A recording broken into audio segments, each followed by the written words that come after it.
what Nandi did after Shiva drank poison Halahal. You all know Durvasa, the greatest sage and also the angriest. Due to his curse, Indra and other gods are powerless and also always tired. God saw the destruction going on the earth. Demons came out of the underworld and hurting the people who was living on the earth.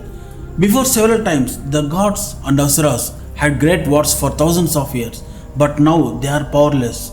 Gods thought they need different strategy to win the war. So they approached Brahma. Brahma agreed with the gods that they are struggling with the demons, but could not provide any action. Then Brahma with other gods approached Lord Vishnu. Vishnu has given them advice to churn the milky ocean. Then you will get a nectar called Amrut. If you drink that, you will become immortal. So you can push back the demons into underworld easily and protect the earth from their influence. The gods were quickly rushed to find the milky ocean. After seeing the size of the ocean, their hearts were broken. They thought there is no enough of gods to churn the ocean.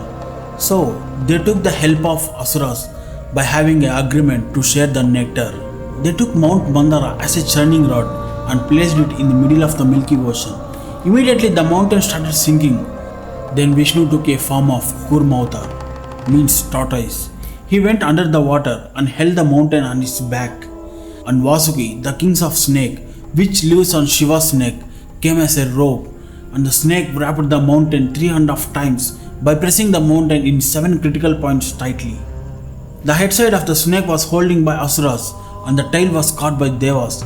Devas and asuras together started churning the ocean for nectar, and it went for thousands of years. So many treasures came out of the ocean: Lakshmi Devi, Ramba, a 7-headed horse, Kalpavruksam, Airavata, the flying elephant, Kamadhenu, and the next thing that emerged from the churning was the poison Halahal. The poison was so strong and that it threatened to destroy the whole world. It is in the form of a black cloud. The Devas and Asuras dropped the snake and they ran away from the cloud. Finally, to protect the world, Lord Shiva came and stood in front of that cloud and collected the poison in his hand and swallowed it. Goddess Parvati, who was near Lord Shiva, clutched Shiva's throat to make sure that poison stored in the throat and would not affect Lord Shiva. So, what happened next? However, some halahal slipped out of Shiva's hand and fell on the ground. Nandi gathered the fallen halahal and seeing his master drinking it, he also drank it. The Devas were staring shocked at what Nandi had done. Lord Shiva was a god, and besides, he had goddess Parvati to protect him, so nothing would happen to Lord Shiva. But nothing happened to Nandi. Shiva looked at the folded faces of the gods and smiled. He told, "Nandi is my greatest devotee. All my powers are his too, and the Parvati's protection will go to him." Then 3 of them smiled and returned to Kailash.